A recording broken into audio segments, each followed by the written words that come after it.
agradeço ao professor José Brizos Lino pela oportunidade de estar aqui e poder compartilhar também sobre a publicação da Bíblia de Almeida em português. Então, vamos para o slide número 2.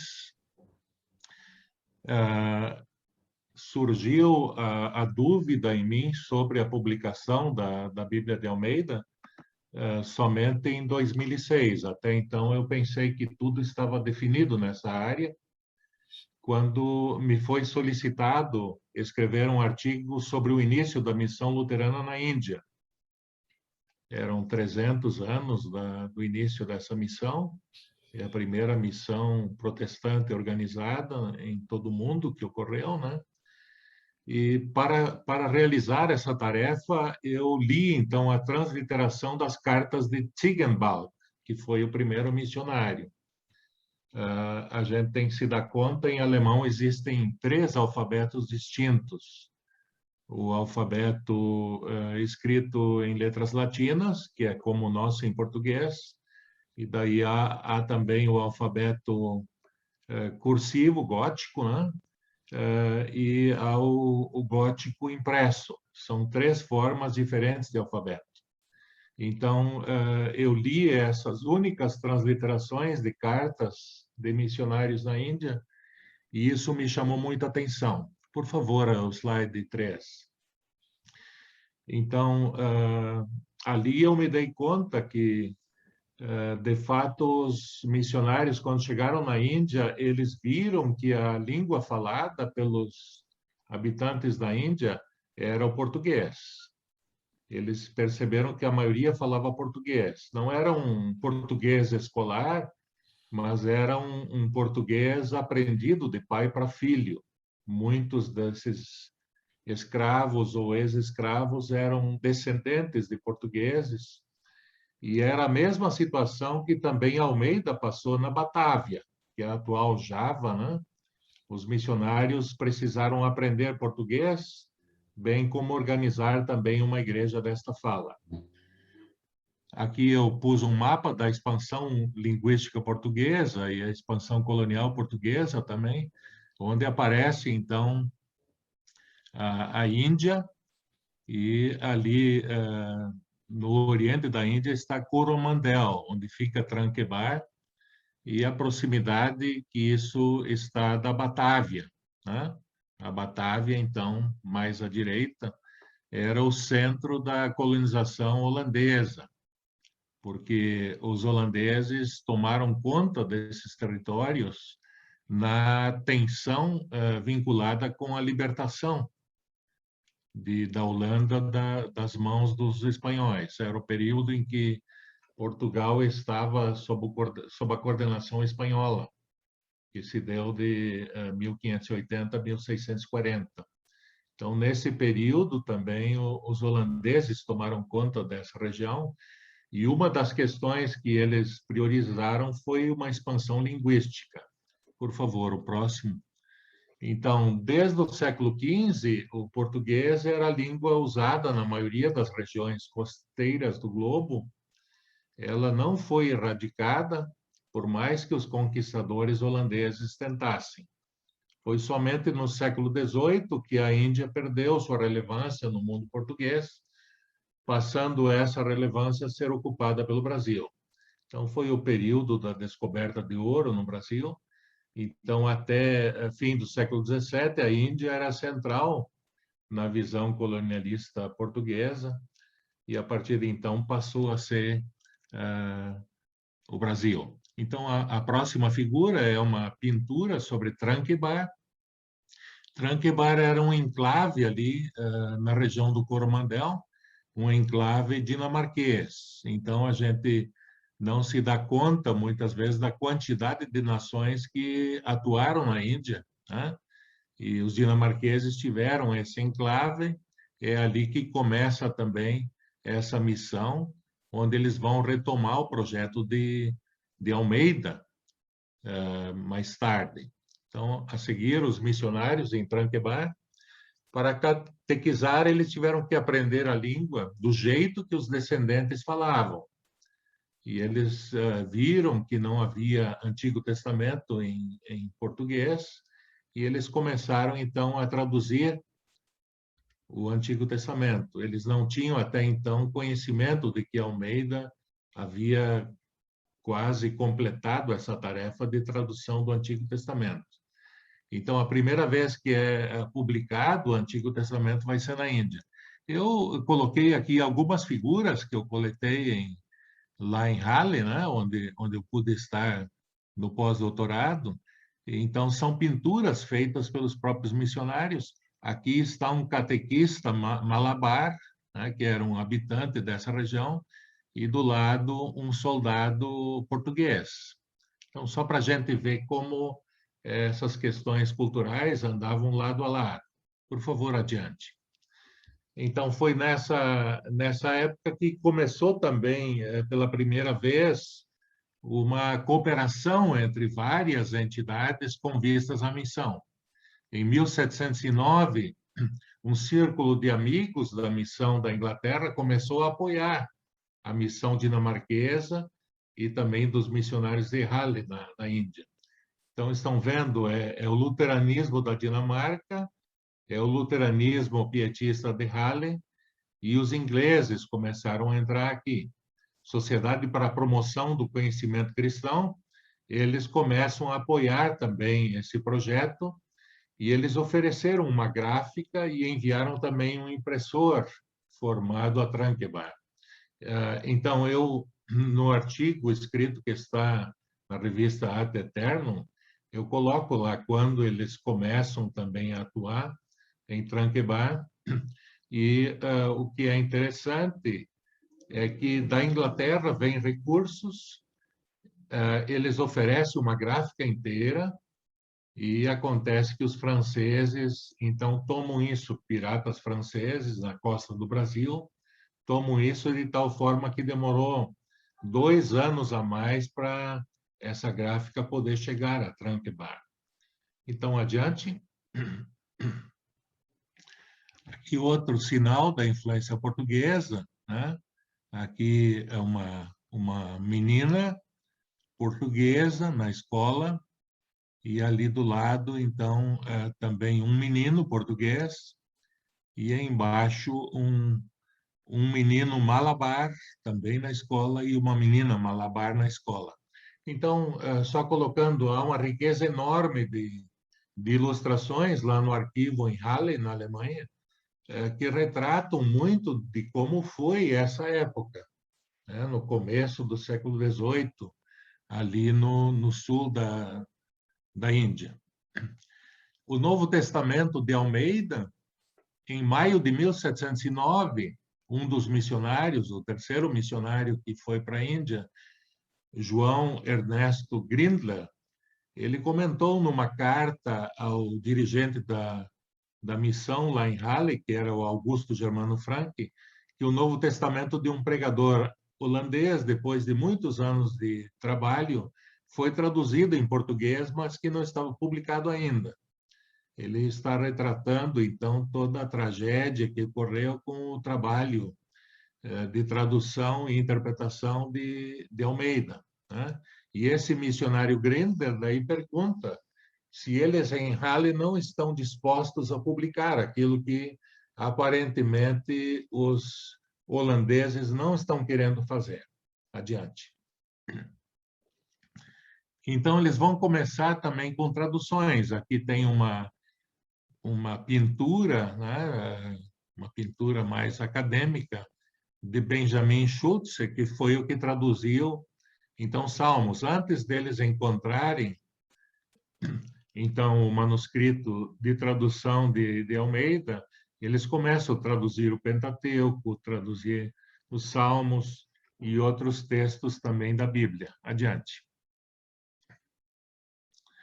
Então, é 1719 que 2 missionários, então, publicam o Pentateuco.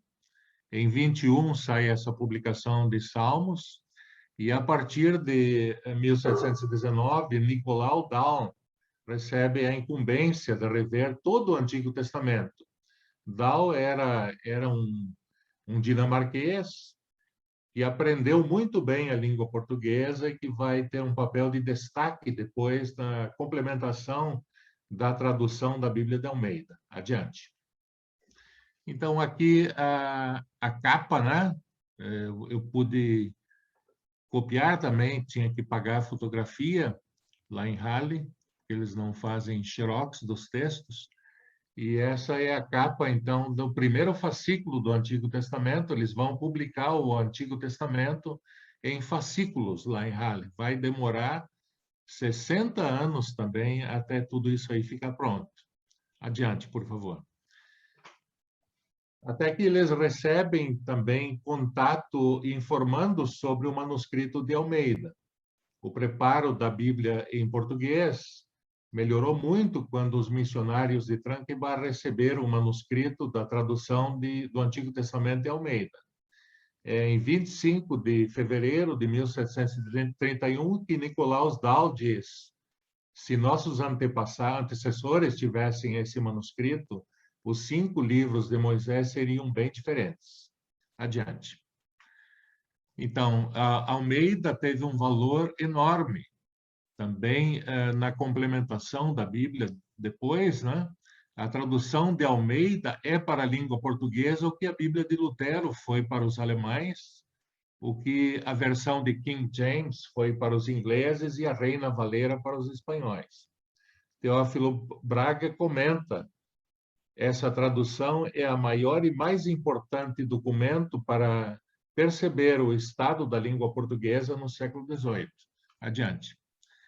Então, em 1751, eles vão concluir a publicação do Antigo Testamento e vão, financiados, então, publicar 1000 exemplares, né, 1751.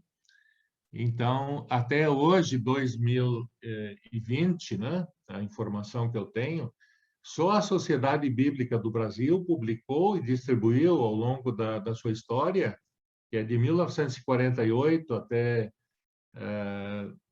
2020, o total de 154 milhões e 47 mil e 835 Bíblias.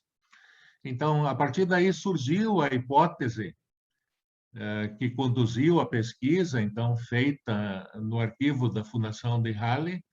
Eu comecei, então, depois de ler essas cartas do primeiro missionário, a desconfiar que os missionários de Tranquebar tinham desempenhado um papel relevante para a conclusão da tradução da Bíblia em português, bem como a publicação da mesma na Índia. O Antigo Testamento, então, é publicado de 1717 a 1751, e eles traduziram os textos da Bíblia a partir dos originais hebraico e grego. Em Halle se trabalhava muito as línguas originais. E revisaram também a versão de Almeida, que era a versão de 1676, aquela que é publicada em 1680, então, na Holanda. Eles têm o acesso, então, ao manuscrito, né? E esse manuscrito vai ser importante. E quem envia esse manuscrito para Tranquebar foi Theodor von Cloon, que era também o governador-geral das línguas índias holandesas em Negapatam. Adiante.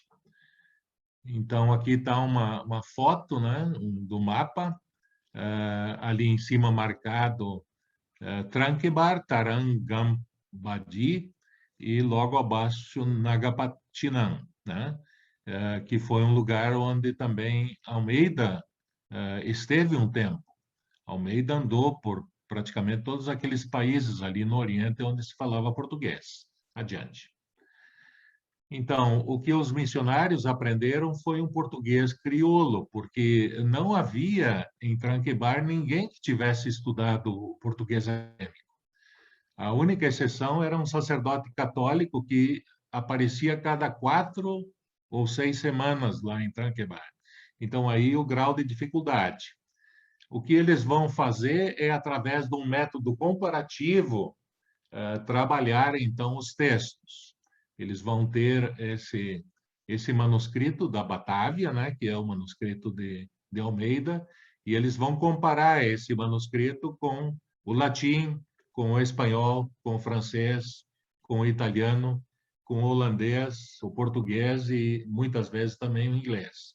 Foi um vasto trajeto e foi realizado como tradução em equipe. Isso é interessante, 60 anos trabalhando em equipe para concluir, então, a publicação final de Almeida. Então, os missionários publicaram, então, a partir de 1732, com a coordenação de Dal, os Pequenos Profetas, e no prólogo ali eles mencionam que Van Cloon, que era o governador holandês da Índia, que pagou o custo da publicação. Então, a seguir tem a capa dos Pequenos Profetas, né, de 1732, a capa dos livros históricos, adiante, de 1738, são esses os fascículos todos da Bíblia. Aí, em 1744, os livros dogmáticos, tudo feito como trabalho em equipe. Então, a avaliação desses livros foi feita em equipe. E aí estava Dahl, estava Walter, estava Bose e Pressier, que nesse momento eram os missionários em Tranquebar. Eles escreveram também introduções para cada salmo, bem como notas de rodapé. Adiante. Então, um trabalho de equipe, né, que vai sob a coordenação de Dahl até 1747, quando ele falece. Depois, outros missionários têm que dar continuidade. Então, eu cito o nome dos missionários aí, vocês encontram isso no meu artigo também. Adiante. Os grandes profetas, então, é a conclusão do Antigo Testamento. Eles foram publicados em 1751. Os três primeiros tinham sido traduzidos por João Ferreira de Almeida. Ele tinha morrido quando estava acabando Ezequiel. Então, quem conclui Ezequiel e também o livro de Daniel foi Cristóvão Teodósio Walter, que era missionário aí, que em 1740 fez essa tradução, antes de retornar à Europa, onde ele morreu no ano seguinte. Adiante. Então, aí estão os 4 profetas maiores, com a tradução de Teodósio Walter. Aqui tem também, adiante, uma pintura sobre Walter. Isso são pinturas deles na academia. Então, naturalmente, eles não andavam assim lá na Índia, né? Adiante.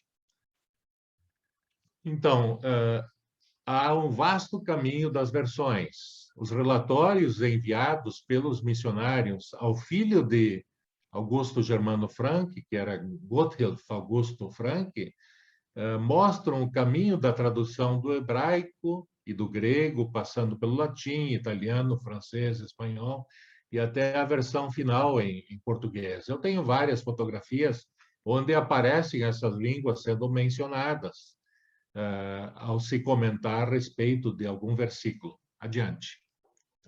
Então, o que vai se perceber claramente nessa história é a relação entre colonialismo e cultura. Almeida teve de ser persistente contra a má vontade dos holandeses, da sociedade da Índia Oriental, pois eles queriam que o uso da língua portuguesa desaparecesse nos territórios dominados agora pela Holanda. Mas isso não aconteceu. Muito embora o Antigo Testamento já estivesse pronto em 1694, né, ele só foi publicado 60 anos após a morte de Almeida.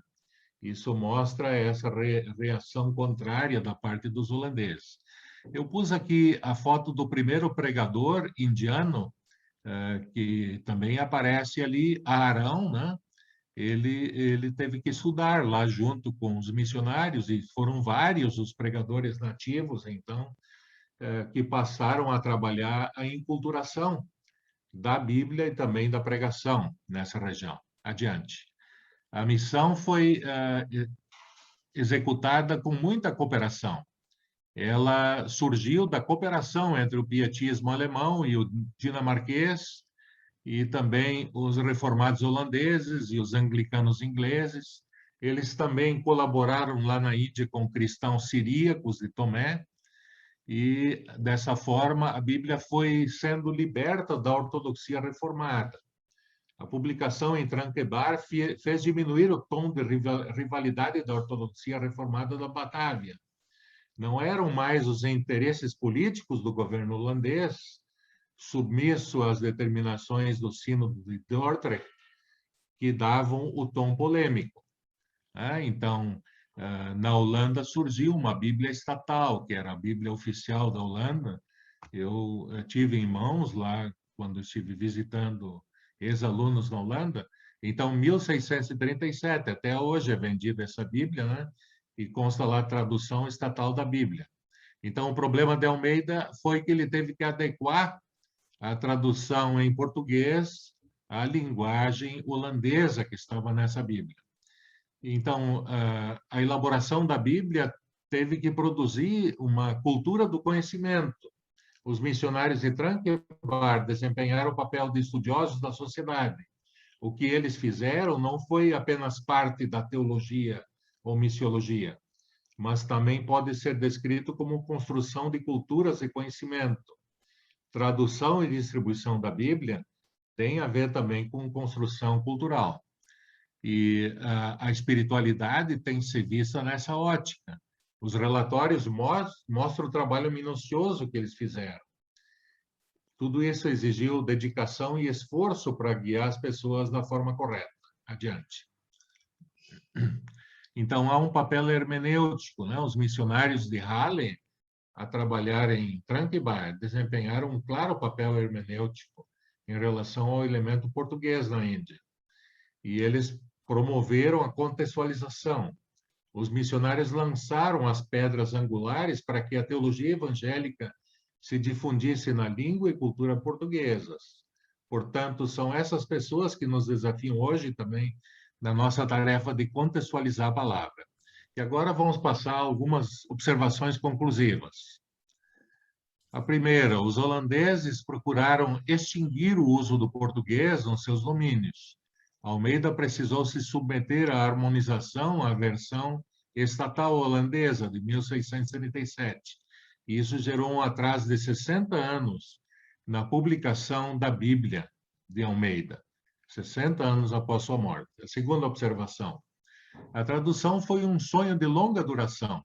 Além de Almeida, os missionários de Halle se dedicaram de 1706 a 1765 a publicar a Bíblia completa, porque nos 5 anos ali dos anos 60, eles revisam o Novo Testamento e publicam agora novamente em 2 tomos o Novo Testamento. Eu tenho aqui, inclusive, um facsímile dessa primeira edição. Adiante. Então, a superação daquela visão anticatólica. E isso vai gerar um grande enriquecimento cultural, através de Almeida e, posteriormente, através da visão acadêmica diferenciada dos missionários advindos de Halle. Então, a Bíblia é liberta das amarras ortodoxas. Terceira observação, a Bíblia de Almeida não deve ser vista como resultado da tensão entre católicos e reformados holandeses, pois a publicação em Tranquebar escapava de um sistema autoritário, sendo visto como modelo para colaboração ecumênica e intercultural. Mais uma, quarta observação, a grande transferência de sabedoria religiosa daí decorrente. Em Almeida ocorreu a interpenetração de culturas, a cultura portuguesa, holandesa e as culturas asiáticas. O movimento de imigrante de Almeida se fez acompanhar do movimento de ideias. A quinta observação final, tornando-se, assim, também uma peça de conexão, desenvolvendo um caminho do meio, um lugar entre 2 culturas. Ele se tornou um construtor de pontes, um tradutor cultural. E o último slide, Almeida e os missionários de Halle construíram pontes para que a teologia se expandisse para dentro da cultura e língua portuguesas. São, portanto, pessoas que nos desafiam hoje em nossa tarefa de contextualização. E eu gostaria de concluir também fazendo uma ponte. Ontem, o Timóteo Cavaco falou que hoje as sociedades bíblicas não aprenderam a colaborar uma com a outra. Agora, ali no século XVIII, isso ocorreu, né? Esses missionários, eles trabalharam 60 anos unidos para conseguir finalizar e também publicar essa Bíblia de Antônio Vieira, então, Antônio de Almeida, né? Então, eu espero que essa abordagem traga desafios também para nós hoje, porque a mim me enriquece muito ver como, no século XVIII, se trabalhava conjuntamente, se produzia também uma teologia e uma elaboração também religiosa, onde havia abertura para as várias formas de colaboração. Muito obrigado pela atenção, espero que essa abordagem também nos desafie.